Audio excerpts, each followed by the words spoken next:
لہٰذا حضرت موسیٰ علیہ السلام نے فرمایا کہ اے خضر، جس شہر کے لوگ اتنے بے مروت اور بد اخلاق ہوں کہ مسافروں کو کھانے تک کے لیے نہ پوچھیں، اگر ان کا کوئی کام کرنا ہی تھا تو آپ اجرت ٹھہرا لیتے کہ اپنے کھانے پینے ہی کا بندوبست ہو جاتا۔ چونکہ یہ تیسرا اعتراض تھا، اس لیے حضرت خضر علیہ السلام نے فرمایا کہ آپ کی ہماری کیا بات طے ہوئی تھی کہ اگر آپ میرے کسی کام پر اعتراض کریں گے تو بس آئندہ ہمارا ساتھ رہنا مشکل ہوگا۔ لہٰذا اب ہماری اور آپ کی جدائی کا وقت آ گیا۔ موسیٰ علیہ السلام نے چونکہ یہ شرط خود ہی رکھی تھی کہ آئندہ اگر میں بولوں تو آپ کو حق ہے کہ مجھے ساتھ نہ رکھیں، اس لیے کچھ نہ کہہ سکے۔ ہاں، یہ ضرور کہا کہ ٹھیک ہے، آپ جاتے ہیں جائیں، مگر یہ جو 3 واقعات آپ کے سفر میں دیکھے، کشتی کا توڑنا، بچے کا قتل کرنا اور دیوار کی بغیر اجرت کے مرمت کرنا، ان واقعات کی باطنی کیفیات اور حقیقت سے تو آگاہ کرتے جائیں۔ حضرت خضر علیہ السلام نے کہا، ٹھیک ہے تو پھر سنیے کہ جس کشتی میں آپ سوار تھے وہ 10 بھائیوں کی ملکیت تھی، جن میں 5 تو اپاہج اور معذور تھے جو کچھ نہیں کر سکتے تھے، اور 5 تندرست تھے لیکن تھے غریب اور مفلوق الحال۔ واپسی میں انہیں ایک ملک کی سرحدوں کے قریب سے گزرنا تھا جہاں جلندی نام کا بادشاہ حکومت کرتا ہے۔ اس نے اپنے سپاہیوں کو حکم دیا تھا کہ سمندر سے اچھی اور چلتی ہوئی حالت والی کشتیوں پر قبضہ کر لو اور بحق سرکار ضبط کر لو۔ چونکہ اللہ رب العزت نے مجھ پر یہ باتیں منکشف فرما دی تھیں، لہٰذا میں نے کشتی کو توڑ دیا۔ اس تدبیر سے کشتی ان ظالموں کے ہاتھ سے بچ گئی اور توڑنے سے ڈوبی بھی نہیں۔ یوں ان غریبوں کی کمائی کا واحد سہارا محفوظ رہا، اور وہ لڑکا جس کو میں نے قتل کیا اور آپ نے اس کے قتل پر جلال کا اظہار کیا، یہ ازلی طور پر کافر تھا، یعنی اس کی پیدائش، طبیعت اور خلقت ہی میں کفر کا غلبہ رکھ دیا تھا۔ وہ اگر زندہ ہو کر بالغ ہوتا تو کافر ہی ہوتا اور ایسے کام کرتا جن سے خود گمراہ ہوتا اور ساتھ ساتھ اپنے مومن والدین کو بھی اپنے گناہ میں شریک کر کے آخر کافر بنا کر چھوڑتا۔ میں نے باطن کا حال معلوم کر کے اس کو قتل کر دیا۔ اللہ تعالیٰ کو منظور تھا کہ لڑکے کے والدین کا ایمان بھی سلامت رہے، اور اس لڑکے کے بدلے اللہ تعالیٰ ان کو ایک بیٹی عطا فرمائے گا جو ان کے لیے بڑی برکتوں والی ہوگی۔ مروی ہے کہ اللہ تعالیٰ نے اس لڑکے کے بدلے اس کے والدین کو ایک بیٹی عطا فرمائی جو ایک نبی کے نگاہ میں آئی، اور اس کے کئی نبی پیدا ہوئے جن کے ہاتھ پر اللہ تعالیٰ نے ایک امت کو ہدایت دی۔ پھر آخری بات کہ بخیل شہر والوں کی دیوار بغیر معاوضے اور اجرت کے میں نے مرمت کی، ان تو آپ نے ناراضگی کا اظہار کیا۔ تو سنیے کہ یہ 2 یتیم بچوں اسرام اور سریم کی ملکیت تھی، جن کے مومن ماں باپ نے اپنی حلال روزی سے کچھ مال جمع کر کے بچوں کے لیے دیوار کے نیچے دفن کر دیا تھا کہ بڑے ہونے پر ان کے کام آئے گا۔ اگر اس وقت یہ دیوار گر جاتی تو بچے چونکہ ابھی چھوٹے تھے، انہیں کچھ نہ ملتا، اور ان کے عزیز و اقارب سب مال و دولت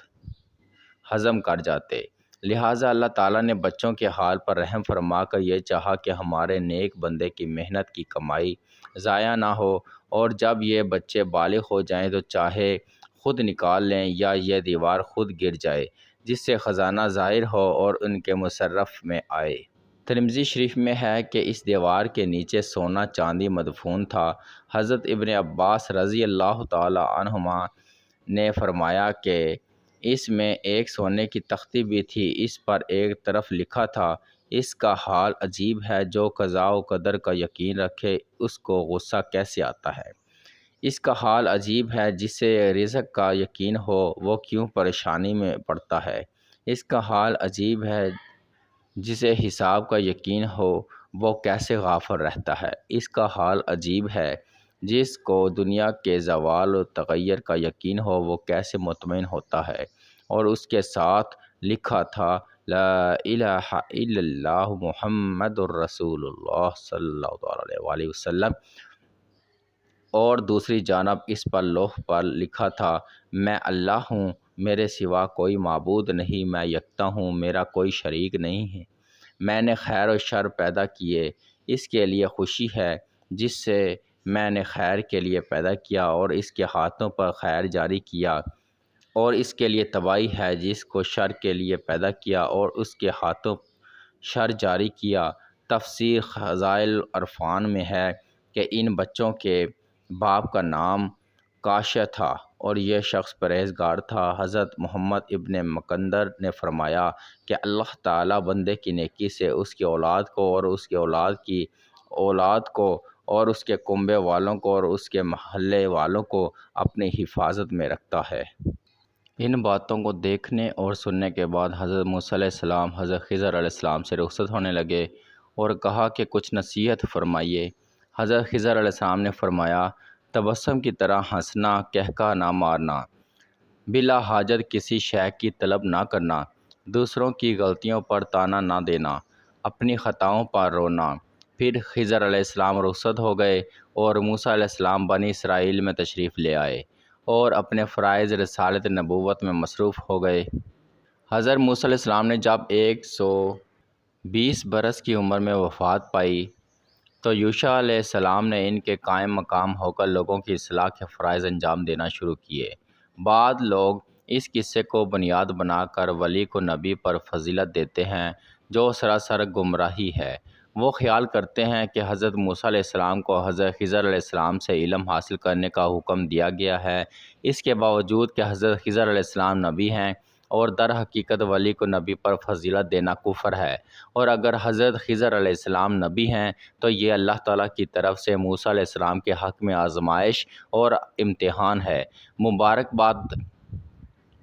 اصل یہ ہے کہ حضرت موسیٰ علیہ السلام شریعت کے پابند، نہایت اعلیٰ مرتبے کے رسول، برحق نبی اور اللہ کے کلیم ہیں۔ آپ کو اللہ تعالیٰ نے نبی بنا کر اپنے ظاہری و باطنی علمی خزانوں کی کنجیاں عطا فرمائی تھیں، مگر کوئی کیسے ہی درجے پر پہنچ جائے پھر بھی اللہ کے سامنے اس کے علوم ناقص ہیں۔ ہاں، جسے اللہ اپنا حبیب فرما کر تمام علوم عطا کر دے پھر اس کی کیا بات ہے۔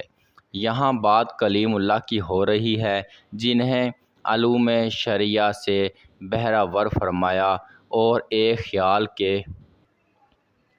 شاید مجھ جتنا علم کسی کو نہیں آتا تھا کہ اللہ رب العزت نے حضرت خضر علیہ السلام سے ملاقات کروا کر اس خیال کی نفی فرمائی کہ بے شک ہم نے تمہیں کئی علم عطا کیے، مگر تمہارے علوم کی مثال ہمارے سامنے ایسی بھی نہیں کہ جیسے چڑیا سمندر سے پانی کا ایک قطرہ چونچ میں لے کر اڑ رہی تھی۔ اس واقعے میں گو کہ حضرت موسیٰ علیہ السلام کا اپنی نسبت سب سے زیادہ عالم ہونے کا خیال ظاہر اور ان کی دانست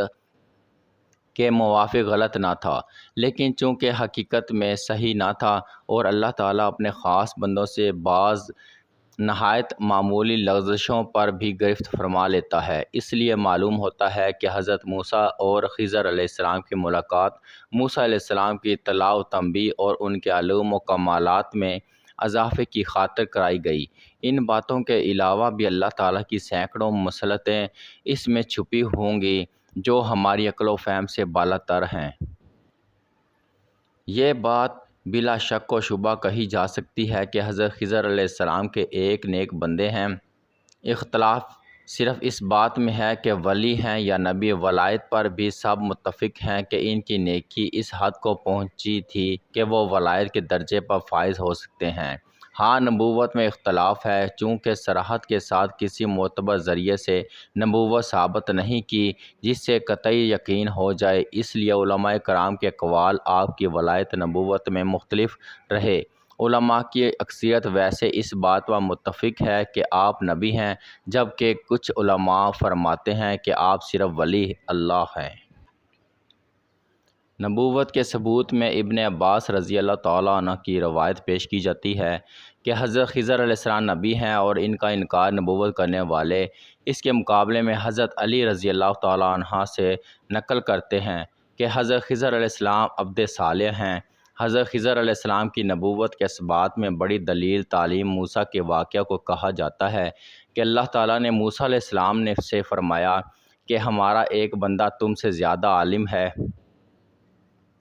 اور ظاہر ہے کہ جو شخص خود نبی نہ ہو وہ ایسے مقرب نبی سے زیادہ کیسے عالم ہو سکتا ہے۔ موسیٰ علیہ السلام کے خضر علیہ السلام کو تلاش کر کے پا لینے کے بیان میں اللہ تعالیٰ نے فرمایا کہ اور موسیٰ اور یوشع نے ہمارے ایک ایسے خاص بندے کو پایا جس کو ہم نے اپنی طرف سے رحمت اور خاص علم عطا فرمایا تھا، اور مخصوص اور من جانب اللہ پوری طرح سے اسی علم کو کہہ سکتے ہیں کہ جو اعلیٰ یقین طریقے سے ہو، یعنی بذریعہ وحی انبیاء کو عطا کیا گیا ہو۔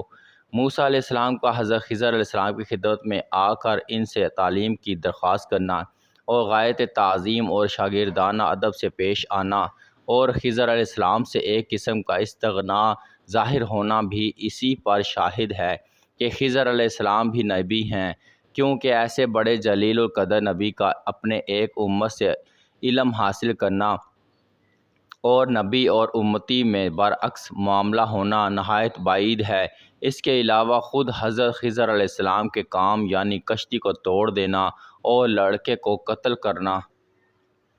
ایسے ہیں جو صرف کشف اور الہام کی بنیاد پر کر دیے جائیں، بلکہ ان امور کے لیے خاص طریقہ یعنی وحی کا ذریعہ ہی ایسا صاف ذریعہ ہے جس سے واضح طور پر معلوم کر کے پھر یہ کام انجام دیے جائیں۔ اور ولی کو وحی نہیں آتی جبکہ نبی کا تعلق اللہ سے وحی کے ذریعے ہی ہوتا ہے۔ اس سے ثابت ہوتا ہے کہ حضرت خضر علیہ السلام نبی ہیں۔ دو علماء کرام جو خضر علیہ السلام کی نبوت پر قائل نہیں، وہ ان باتوں کے جواب میں فرماتے ہیں کہ خضر علیہ السلام کو بعض باتوں میں حضرت موسیٰ علیہ السلام سے زیادہ عالم بتایا گیا ہے، ورنہ حضرت موسیٰ علیہ السلام کئی معاملوں میں حضرت خضر علیہ السلام سے برتر ہیں۔ اور یہ بات کہ حضرت موسیٰ علیہ السلام نے حضرت خضر علیہ السلام کا ادب کیا تو یہ حضرت موسیٰ علیہ السلام کے اعلیٰ اخلاق کی دلیل ہے کہ انہوں نے ہر موقع پر کثر نفسی اور تواضع سے کام لے کر ادب کو ملحوظ رکھا۔ اگر وہ نبی ہیں تو وہ کسی قوم کی طرف مبعوث کیے گئے تھے، ان کے کسی امتی کا حال کسی کتاب میں کیوں مذکور نہیں؟